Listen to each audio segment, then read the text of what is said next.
Okay, we left off in the last video talking about the Tablet of Destinies and their connection to astronomy and astrology. It really was to the Anunnaki and space travel what the science of navigation was to the early navies, on the oceans. So here we are back in the text now, introduction to Mauro Bellino's book, and he's going to pick up with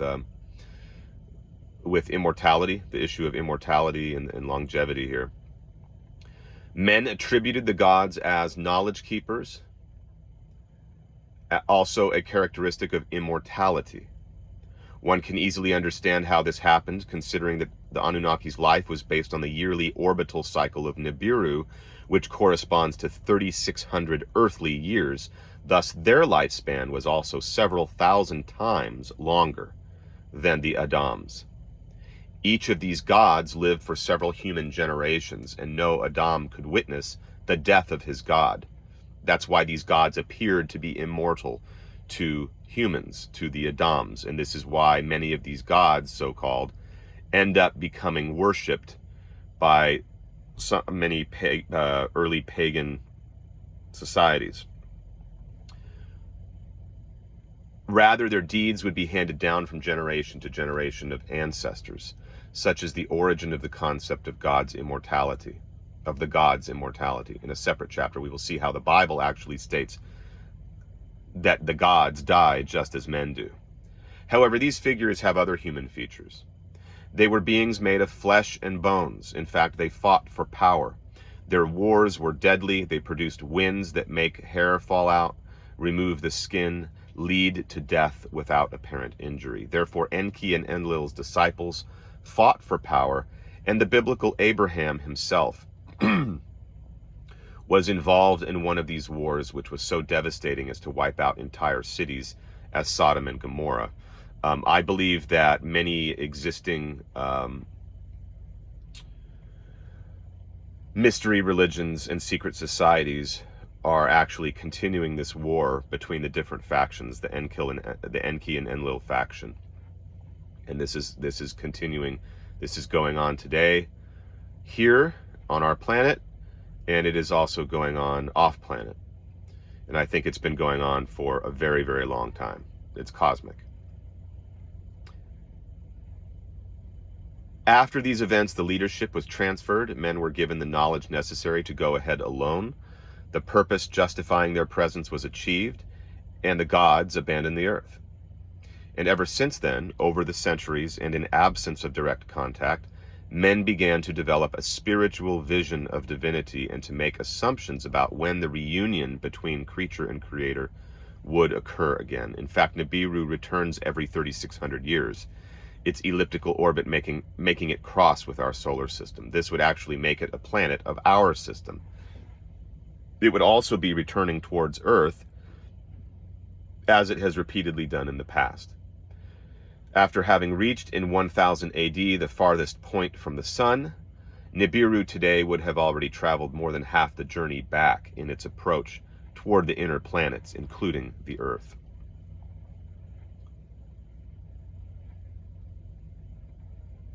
The Sumerian culture suddenly appeared around 3800 BCE with an almost formed culture and complete with scientific, astronomical, mathematical, and linguistic skills. We can certainly assert that they knew the heliocentric system, the same as the one, quote-unquote, discovered thousands of years later by Galileo. Earth's motion and size, the moon's distance, and they would have known the stars' almost infinite distance. They knew about comets and predicted eclipses, being aware of their causes. They also knew about the very complex 26,000-year cycle called the precession of the equinoxes, a phenomenon which, if predicted correctly, requires calculations to be made based on very detailed observations covering several centuries. And then now we come to a note he makes on the precession of the equinoxes. This expression indicates the celestial phenomenon caused by the oscillation or wobble of the Earth's axis making a circular motion similar to that of a slowly spinning top. This oscillation results in an apparent demotion of the constellations in the celestial sphere. It happens because the imaginary line joining the ecliptic of spring and autumn equinoxes moves 1 degree approximately every 71 years. Each of the 12 signs of the zodiac that form the entire 360-degree sky arc covered a period of 2,160 years, corresponding to what astrology labeled ages. So you have the age of Aries, the age of Taurus, and so on. The complete cycle of 360 degrees thus requires a little bit less than 26,000 years, 2,160 times 12. Hence, it would have been impossible to observe and calculate. Regardless, this long period called the Great Year was known by many civilizations in various parts of the world, such as the Indus Valley, Egypt, Central America. And still today, scholars wonder how a nomadic people of herders and farmers were able to calculate its duration. I believe also that that Plato discusses the Great Year in his writings somewhere. Might it have been of any use to Anunnaki gods to calculate the orbital timing of their home planet and to plan their space travels that were inevitably very long? Perhaps the answer to many mysteries resides in accepting this possibility. So he gets back to the narrative now. The fact is, along with possessing some very advanced knowledge, the Sumerians seem to have suddenly appeared from out of nowhere. It should be stated here that other civilizations, such as the city of Jericho, the culture of Tel Gasul, the Turkish Çatalhöyük, for example, had also been centers of culture and civilization for a long time. But this alone does not invalidate our theory, as they also could have been founded by the Anunnaki. It would only stand to reason. Sumerians invented writing, were experts in mathematics and astronomy, and conceived the earliest forms of parliamentary government. They also had the earliest schools, laws, and advanced social norms, many of which became part of the legislative system of the Old Testament. These included protection for the weak, widowed, and orphaned.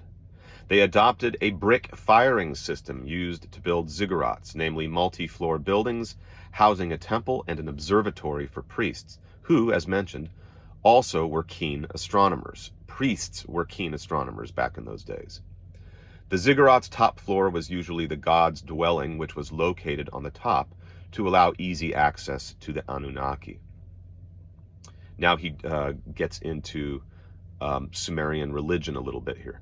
Sumerian religion, if we can really define it as such, was certainly polytheist. Indeed, the Anunnaki civilization, by partitioning power into various territories, therefore gods were necessarily local deities. We have already said Anu, whose appearance dates back to the 4th millennium BC, was the lord of the empire. Compared to the divinities, his was a very evanescent, abstract figure, but he was not a creator. In fact, we know Enki was the creator. Anu was also not the subject of a real and constant cult, like the other gods. His temple was located in the city of Uruk, or Erech in the Bible, and it was called Iana, or House of Heaven. The power of the gods and the kings chosen to represent them when authority was sent from heaven to earth came directly from Anu. That is why only rulers could communicate with him and not the subjects. Perhaps this is how the concept of remoteness and inaccessibility of God accrued in the theological elaborations developed over the following centuries. This would be a problem for monotheism. I'm talking now, I'm not reading the text. This would be a problem for monotheism, which conceives of a God as opposed to, a supernatural being, as opposed to recognizing God in a non-dual sense as being itself, the very ground of being. If you have a supernatural deity who is considered to be in some sense separate ontologically from his creation, then you're going to have that problem. A non-dualist does not have this issue of a remote or inaccessible deity. Anu would dwell in heaven far away on Nibiru, and according to Sumerian tales, he came on earth only once, or maybe twice, to see the work of his children. We have already read about them: Enlil, the lord of the above, of the air, or of the higher spheres, and Enki, the lord of the earth, the lower spheres, and the water, the creator of man. A very important goddess was Inanna, later known as Ishtar, Astarte, Isis, Aphrodite, and Venus, depending on the cultures of the Middle East and Mediterranean areas. This goddess loved traveling on her flying machine, and for this reason was represented with a pilot suit and a helmet. Okay, she is actually represented that way, or apparently represented that way in some of the early Sumerian reliefs. The concept of space must be considered as the foundation of everything that has to do with the divine. The Sumerian term for deities is Dingir, which actually refers to the meaning of celestial apparition, highlighting its brightness and shine, and then recalling the Lord's flying machines, which were bright and glittering. Their ideograms symbolized a star and represented a being from above. We immediately note that this is exactly the same meaning as the biblical term Elohim, lords from above, a term that is usually but wrongly translated using the singular form to keep the concept of God's oneness in a monotheistic sense or dualistic sense. In this chapter, we have summarized those theories that are widely published with the sole purpose of addressing the following reading of certain passages from the Old Testament whose literal meaning recalls a very concrete material vision of God whose origin is non-terrestrial. To complete this presentation, however, we must mention here a series of statements and information from areas that are not related to alternative or UFO literature. I will go ahead and keep reading. I thought about dividing it and creating one final video, but I think I'll keep reading. Science and archaeoanthropology. Research of molecular biologists and geneticists on mitochondria date back to 300 to 250,000 BCE, with the appearance of the first female ancestor of all women, the so-called mitochondrial Eve, and all males, whose mitochondria could only be transmitted by female eggs because they are too large to be contained in the spermatozoa. The amount of genetic material, or DNA, that distinguishes us from the two chimpanzee species closest to us, Pan paniscus and Pan troglodytes, is less than 2%, and yet evolutionists are questioning the extreme rapidity with which the hominid has progressed in its development compared to its cousins. There is no easy answer, and indeed an answer has not yet been found. Shall it be found in the hypothetical intervention of genetic engineering carried on by the Anunnaki, which would have accelerated the evolutionary process, promoting one species rather than the other? Professor Umberto Galimberti, a teacher of philosophy of history at the University of Venice, writes that at some point in development, the human beings have undergone a sort of devolution, a break in the evolutionary process, resulting from the loss of stabilization, furnished, as for all other animals, by instinct. Which, by the way, again, I'm inserting my own comments here.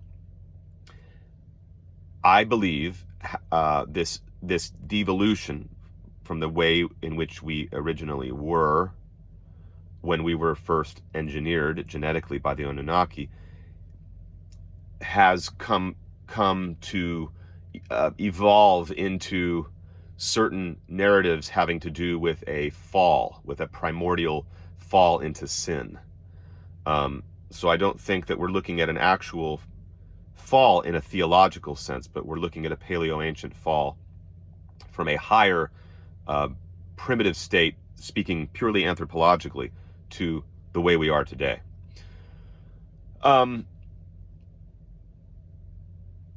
Since then, man has never had a specific relationship with any particular environment, but had to unfold to the world and build a livable environment. Man is open to all environments because by now he is appropriate to no one.